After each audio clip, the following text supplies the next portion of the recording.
안녕하세요. 오늘의 데일리 뉴스레터에 오신 것을 환영합니다. 1. 한국은 신기술을 발표했다. 2. 한국형 몬스터가 바다에 나타납니다. 3. 중국은 예상치 못한 조치를 취합니다. 한번 진실을 알아봅시다. 대한민국이 첨단 포병의 문을 열었습니다. 바로 레이더 포병 시대에 완전히 돌입할 준비를 시작했기 때문이네요. 현재 우리 군은 4단급 포병대까지 대포병 레이더를 배치하기 위해 4단급 대포병 레이더의 개발과 배치를 선언했는데요. 대포병 레이더는 적의 포격을 추적해 포병의 위치를 특정하는 장비로 대포병 레이더를 잘 갖춘 군대와 레이더가 없는 군대의 싸움은 눈뜬 장님과 저격수의 전투나 마찬가지일 정도로 그 격차가 어마어마합니다. 그래서 우리 대한민국 역시 미제 TPQ 레이더와 스웨덴제 아서K 레이더를 운용해왔습니다. 하지만 심각한 문제가 있었습니다.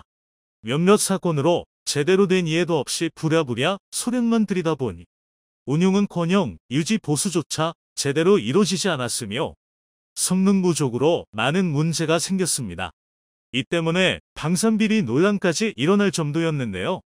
이처럼 문제가 계속 지적되자 우리 군 역시 사태의 심각성을 깨달았고 국산 레이더 개발에 박차를 가하게 됐습니다. 우리 군은 이를 바탕으로 한 차세대 대포병 레이더를 개발했는데요. 그 결과물이 지난 6월 10일 아미타이거 여단 출범식에서 청경이라는 이름을 부여받은 TPQ-7774K 청경 대포병 레이더입니다. 청경은 우리 육군의 군단급 제대에 배치되어 각 전선에서 적의 기습적인 도발에 대응할 예정입니다. 하지만 아무리 성능이 뛰어난들 양산된 수가 적다 보니 대응력이 떨어지고 모든 전장을 책임질 수 없다는 비판이 많습니다. 이에 따라 우리 군은 새롭게 4단급 대포병 레이더의 개발을 시작했는데요. 이는 청경의 공백을 메우고 남아가 정군의 배치 중민, 풍익과 비격의 효율을 극대화하기 위함입니다. 만약 4단급 대포병 레이더가 대한민국의 모든 사단에 배치되면 대한민국 포병은 이전까지와 비교도 만들 정도로 정확하고 빠르게 적포병의 위치를 찾을 수 있게 되는데요. 결과적으로 적의 대포가 우리의 몇 배가 되더라도 대등한 전투를 펼칠 수 있게 됩니다. 그런데 세상에서 우리 대한민국보다 많은 포를 가진 나라는 그리 많지 않습니다.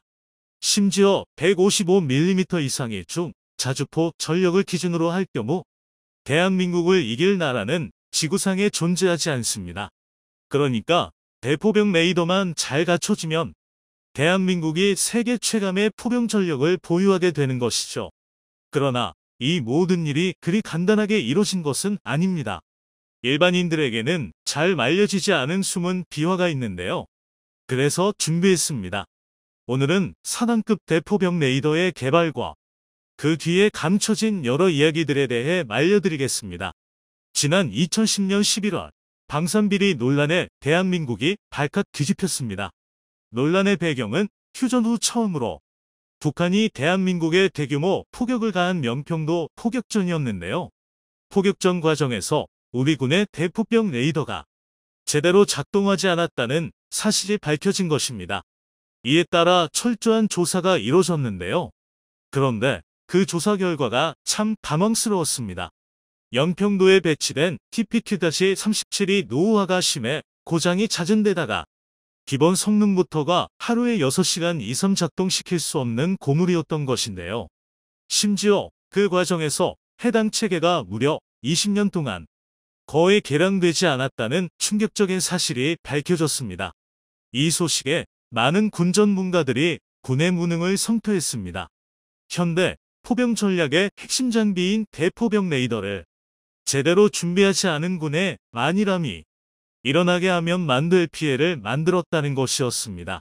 그렇다면 대체 대포병 레이더가 어떤 무기이기에 이런 이야기가 나오는 것일까요?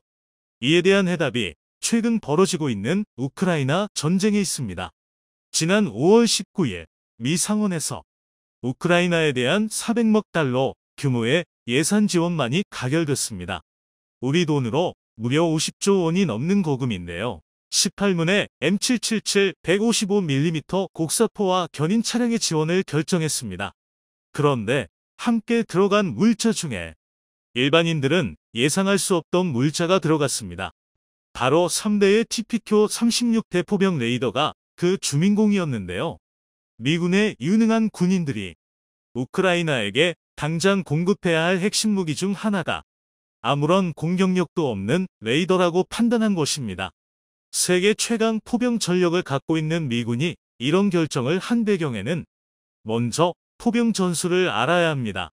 현대 포병전의 핵심은 쏘고 도망치기입니다. 바로 슈트스쿠티인데요. 이유는 간단합니다. 제자리에 있으면 죽기 때문이네요. 현대전에서는 대포병 레이더, 고고도 정찰기, 초음속 전투기에 정찰포드를 탑재한 전술 정찰기 등 각종 감시 정찰 체계가 발달함에 따라 수십 킬로미터 밖의 포병도 쉽게 찾아낼 수 있습니다. 이 때문에 포병이 살아남기 위해서는 최초 사격 위치에 보유한 탄약을 최대한 빨리 쏜 후 다음 사격진지로 이동하거나 소산기지로 대피해야 합니다. 그러나 이런 대포병 전술을 사용하기 위해서는 최신의 대포나 미사일보다 비싼 고성능 레이더나 전자광학창 포드가 필요합니다. 따라서 대포병 레이더는 가난한 나라는 쉽게 살 수도 유지할 수도 없는 게 사실입니다. 우크라이나 역시 마찬가지로 상당한 규모의 포병에 비해 대포병 작전에 쓸 장비가 턱없이 부족했습니다. 그래서 미국이 나섰는데요. 돈바스 내전이 한창이던 지난 2016년 TPQ-36 레이더 1대를 제공했으며 이번 전쟁 중에도 여러 차례의 TPQ-36을 지원했습니다. 그리고 이 지원 덕에 우크라이나 군은 M777 견인 곡사포, 세자르 자주포, 크라프 자주포, 하이마스 등 서방으로부터 지원받은 대포의 성능을 최대한 발휘할 수 있었습니다. 이 때문에 제대로 명중하기 어려운 최대 사거리에서도 대포병 레이더가 제공한 정확한 제원 덕에 신속하고 정확한 사격 후 이탈이 가능했습니다. 그러니까 전쟁이 일어난 지 4개월이 넘었음에도 압도적인 화력을 가진 러시아 포병을 우크라이나 포병으로 버티고 있는 것은 어디까지나 대포병 레이더 덕분이라는 것이죠. 이처럼 대포병 레이더는 현대 포병이라면 반드시 보유해야 하는 핵심 장비입니다. 당면이 우리 군 역시 대포병 레이더를 보유 중인데요. 우리 군은 미국이 우크라이나에 제공한 TPQ-36은 물론 앞서 명평도 사태에서 논란이 됐던 TPQ-37과 2009년 도입한 스웨덴제, 아서 K-대포병 레이더를 운용 중입니다. 1994년 우리 군은 포병으로 서울을 쓸어버리겠다는 북한의 서울 불바다 선언 이후 압도적인 적 포병을 빠르게 제거하기 위해 미제 TPQ-36 11대와 TPQ-37 5대를 도입했습니다. 그런데 충격적이게도 사실 우리 군은 대포병 레이더를 신뢰하지 않았습니다. 그 이유는 쉽게 고장이 나는 데다 비싼 대포병 레이더를 도입하느니 잘 훈련된 관측반을 운용하는 게 좋다고 생각한 것입니다. 그래서 비싼 대포병 레이더는 적의 위치만 대충 파악할 수 있는 기본형만 고생 맞추기로 도입하고 기존 시스템을 유지했는데요. 관측반은 전투 중 최전방으로 이동해 적의 재원을 후방의 아군에게 전달하는 역할을 하는 소규모 편체인데요. 잘 훈련된 관측장교가 지휘하는 관측반은 전황에 따라 적재적소에 필요한 지원을 할 수 있기에 지금도 포병에서는 이 관측반을 운명합니다. 하지만 한반도 특성상 관측반은 최전방의 고지들에서 정찰 임무를 수행해야 하기 때문에 사실 모든 임무가 많이 고됩니다. 그래서 주로 신참소위나 일을 잘 못하는 중위들이 관측 임무를 맡는데요. 당면한 말이지만 이래서야 관측이 제대로 될 리가 없습니다. 게다가 관측을 아무리 잘한들 TPQ-37이 감지할 수 있는 최대 탐지거리인 50km 밖의 적을 탐지할 수 있을 리가 없습니다. 그래서 2000년대 들어 우리 군의 엘리트 포병 장교들은 대포병 레이더를 도입하기 위해 신규 도입 사업을 추진했습니다. 그 결과 2006년 스웨덴제 아서 K 대포병 레이더가 우리 군에 정식 채용됐습니다. 과거부터 있던 TPQ-36, TPQ-37보다 훨씬 작은 크기임에도 불구하고 더 먼 거리를 탐지할 수 있고 분당 10개의 표적을 동시 추적할 수 있는 TPQ-37보다 무려 10배나 많은 100개의 표적을 추적할 수 있었습니다. 뿐만 아니라 사거리가 짧거나 탄도가 직사에 가까운 해안포 등의 위협을 탐지할 수 있어서 TPQ-37이 감당하지 못하는 부분을 보완할 수 있을 것이라 기대했습니다. 그리고 2015년 보란듯이 서부전선 포격전에서 제5보병 사단에 배치된 아서 K가 4발의 표적을 탐지하는 등 성공적인 성과를 거뒀는데요. 하지만 문제가 있었습니다. 은밀성을 높인다고 너무 작은 레이더를 사용했기 때문에 아서 K 역시 하루 가동시간이 6시간밖에 되지 않았으며 폐사 레이더를 사용했기 때문에 전방위를 동시에 감지할 수 없었습니다. 게다가 머나먼 스웨덴제 외산 무기이다 보니 유지 보수와 개량 역시 간단하지 않았습니다. 뿐만 아니라 자랑하던 탐지거리도 허세였습니다. 산지가 많은 한반도 작전 환경에서는 40km 정도밖에 탐지할 수 없었습니다. 그리고 무엇보다 엄청난 숫자의 포병 전력을 보유한 국군이 사용하기에는 그 수가 너무 부족했습니다. 그런데 이는 도입 당시부터 지적됐던 사항이었습니다. 차라리 미국에서 전파방에 대응책 ECM과 자동 측지 장치 등을 넣어 개량한 TPQ-37을 사거나 위제 첨단 대포병 레이더 TPQ-53을 사야 한다는 목소리가 높았습니다. TPQ-53은 질화 갈륨가엔 소자를 사용한 S밴드 4 레이더를 사용해 60km 밖 표적을 정확히 탐지할 수 있었고 기존에 사용하던 TPQ 시리즈와 유사했기 때문에 많은 이들이 비싼 돈을 주고 애매한 마서 K를 샀다며 방산비리가 아니냐는 비난을 했습니다. 그런데 사실은 달랐습니다. 군이 아서 K를 도입한 배경에는 일반인들에게는 알려지지 않은 감춰진 이유가 있었는데요. 바로 기술 이전이었습니다. 외산의 문제점을 절감한 우리 군이 국산 대포병 레이더를 개발하기 위해 미국산보다는 조금 성능은 떨어지지만 기술 이전을 내건 스웨덴 사부사에 아서 K를 도입한 것입니다. 이 때문에 사부사의 대포병 레이더를 구입한 건데 이런 자세한 내용을 모르는 일부 언론은 한국군의 방산비리라는 오해를 불러일으키는 기사를 보도한 것인데요. 이런 군의 노력 덕에 2011년부터 국산 대포병 레이더의 개발이 시작됐고 2017년 4월 말 체계 개발이 완료됐습니다. 그 결과물이 지금 아미 타이거 시범 여단에 배치된 TPQ-74K 청경입니다. 청경은 TPQ-53처럼 가에 소자를 사용한 C밴드 24 레이더를 사용해 최대 70km의 적을 탐지할 수 있으며 평시에는 8시간 운용할 수 있습니다. 대신 한 개까지 작동시키면 최대 18시간 가동이 가능한데요.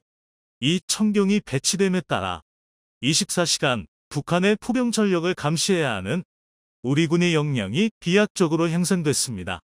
뿐만 아니라 이사 레이더를 이용해 360도 전방위를 동시에 탐지할 수 있어 동부전선처럼 복잡한 산막지대에서 벌어지는 난전에서도 유용합니다. 그리고 무엇보다 레이더를 비롯한 핵심 장비를 모두 포함해 국산화율이 무려 95%에 달합니다. 이렇게 되면 야전에서 손쉽게 정비하고 빠르게 부속을 공급받을 수 있습니다. 그런데 청경에도 치명적인 단점이 있습니다. 바로 부족한 수량 문제인데요. 청경의 생산 능력이 부족한 것은 아닙니다. 그런데 우리 군에 필요한 대포병 레이더가 현실적으로 너무 많이 필요합니다. 현재 국군은 보병 여단과 기계화 여단에 105mm 차륜형 자주포 풍익과 120mm 자주 박격포 비격을 도입 중입니다. 이에 따라 4단급 이하 제대에서도 대화력전 수행에 필요한 대포병 레이더의 수요가 폭증 중인데요. 그런데 고가의 고성능 무기인 청경만으로 이를 다 감당하기에는 무리라는 것이죠. 그래서 현재 군은 4단급 대포병 레이더의 개발을 시작했습니다. 청경의 크기를 줄여 단가를 낮추고 모든 사단에 대포병 레이더를 배치할 계획으로 보이는데요. 만약 이 계획대로 4단급 대포병 레이더가 배치되면 우리 군은 모든 야전부대가 대포병 레이더를 이용해 적의 포병을 향해 신속하고 정확한 반격을 할 수 있게 됩니다. 그야말로 첨단 레이더 포병이 되는 것입니다. 여기서 우리는 한 가지 사실을 깨달을 수 있습니다. 만약 일부에서 주장하던 대로 외산 무기의 성능이 좋다고 국산 개발을 포기했다면 이런 막강한 전력을 가진 대한민국의 군을 건설할 수 없었다는 것이죠. 그래서 방산무기의 국산화가 이렇게 중요합니다. 중국이 꿈꾸는 해안굴기가 점차 명확한 형태를 갖추고 아시아의 평화를 위협하고 있습니다. 얼마 전 중국의 세 번째 항공모함인 푸제노를 진수함으로써 중국의 항모전단이 총 3대가 되어 아시아에서 견줄 수 없는 해군 전력이 완성되어 가고 있습니다. 그런데 얼마 전 공영방송을 비롯한 중국 언론들이 일제히 한국 해군의 움직임에 우려를 표했는데요. 중국 군사 전문가들까지 한국 해군이 중국에 있어 거대한 위협이 될 거라고 경고하고 나섰습니다. 이미 3단화되는 항공모함을 완성한 중국이 한국 해군의 움직임을 경계하고 있는 것이죠. 게다가 일본 해상자위대 역시 심상치 않은 움직임을 보여주고 있어 동아시아의 해상 판도가 크게 흔들리고 있습니다. 대한민국의 중형항모 계획이 판을 뒤집어 놓을 조커가 될 것인지 자세히 알아보도록 하겠습니다. 얼마 이전 내최된 방위산업전 DX 코리아 2022에서 KF-21 보람의 함재기 모형이 공개되며 대한민국의 중형항모 건조를 계획하고 있음이 만천하에 드러났습니다. 기존 계획이었던 경항모 계획안을 폐기하고 KF-21을 함재기로 하는 7만 톤급 중형항모를 건조하는 것을 검토하고 있었다는 것인데요. 이 소식에 대한민국과 바다를 맞대고 있는 중국과 일본에서 매우 민감한 반응을 보여주고 있습니다. 특히 중국 관영 언론들은 대한민국의 항모 계획과 KF-21을 집중 보도하며 한국이 항모를 보유하게 된다면 중국의 지대한 위협이 될 거라고 경고하고 나섰습니다.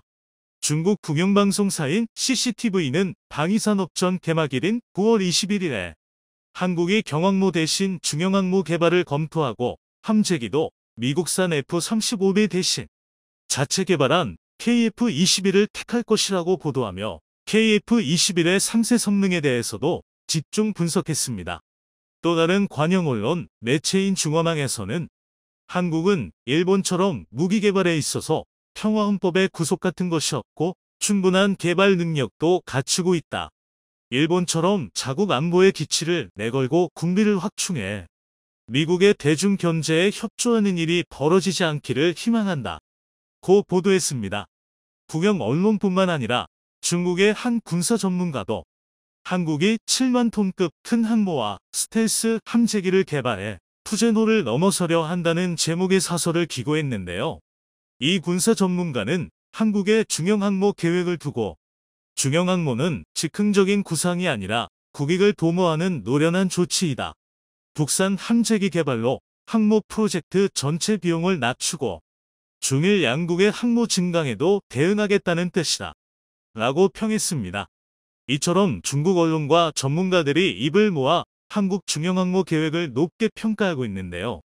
이토록 중국이 한국형 중형항모 계획을 경계하고 나선 것은 공개된 한국형 중형항모의 재원과 함재기의 성능이 중국에서 이제 막 진수를 마친 최신형 항공모함 푸제노와 대등하거나 앞설 것으로 예측되고 있기 때문입니다.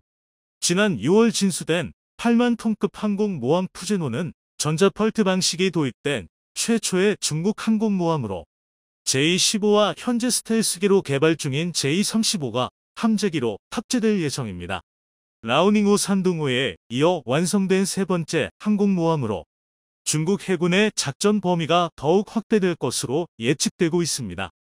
그렇지 않아도 현재 중국군의 우리 영해 침해가 매우 심각한 상황인데요. 지난해 중국 군함이 우리 영해를 침범한 사례는 약 260건으로 전년에 비해 10%가 넘게 증가했습니다. 이조차 우리 해경과 군함이 발견한 것만 동기한 것으로 발견되지 않은 사례는 얼마나 많을지 상상하기 어려울 정도입니다. 여기에 사번함으로 건조될 항공모함은 이미 설계가 완료되었으며 중국 최초의 핵추진 항공모함이 될 것이라고 합니다. 이처럼 중국 해군이 무서운 속도로 성장해 나가며 앞으로도 우리 영유권을 강탈하려는 시도는 계속될 것으로 보여지고 있습니다. 하지만 중국만이 해군 전력 강화에 나선 것은 아닙니다. 현재 중국을 시작으로 아시아의 항모 경쟁이 치열해지고 있습니다. 얼마 전 인도는 최초의 국산 항공모함인 비크란트-5를 인도 해군에 취역시켰습니다. 이로써 인도 해군이 보유한 항공모함은 총 2척이 됐을 뿐만 아니라 세 번째 항모도 건조에 들어가 총 3척까지 늘어날 예정입니다. 일본 역시 헬기 항모로 건조되었던 이즈모함의 갑판을 개조하여 F-35B를 함재기로 운용하는 소형 항모를 만들었는데요. 태평양 전쟁 종전 이후 약 80년 만에 일본이 항공모함을 보유하게 된 것입니다. 현재 동급함인 카가함 역시 항공모함으로 개조가 진행 중으로 곧 일본의 항공모함 전력은 2척이 되어 아시아에서 둘째가는 해상 공군 전력을 갖추게 될 것으로 보입니다. 중국 함재기의 신뢰할 수 없는 성능을 고려한다면 일본이 아시아 제1이라고도 볼 수 있죠. 중1 양옆 국가들뿐만 아니라 인도까지 항공모함 전력을 갖추게 되면서 우리나라가 지켜낼 수 있는 바다는 더욱 좁아지게 되었습니다. 주변 국가들의 의지에 따라 언제 숨동이 조여들지 모르게 된 것이죠. 이러한 상황은 오래전부터 예측되어 왔었기에 우리 군은 한국형 항모 사업을 계획해 왔었고 KF-21이라는 결출한 전투기가 등장하며 항모 계획은 한 단계 더 나아갈 수 있게 되었습니다. 현재 우리 군이 중형 항모를 도입하게 된다면 3척 정도를 건조하는 것을 구상하고 있는데요. 중형 항모 한 척마다 약 20대의 5세대 함재기가 탑재되어 최종적으로 완성된다면 일본은 물론 중국조차 넘볼 수 없는 막강한 해상 전력이 갖추어지게 됩니다. 이러한 미래를 중국과 일본 역시 예측하고 있기에 상당히 경계하고 있던 것이죠. 그런데 사실 우리나라의 항공모함 기술이 비약적으로 성장할 기회가 있었는데 안타깝게 중국의 손으로 넘어가 버린 사건이 있었습니다. 과거 소련이 붕괴할 당시 러시아는 전 세계로 소련제 무기들을 헐값에 팔아넘기기 시작했었습니다. 당시 빚더미에 오른 러시아의 경제 상황으로는 소련제 첨단 무기들의 막대한 유지비를 감당할 수 없었기 때문이죠. 러시아가 팔아넘긴 무기 중엔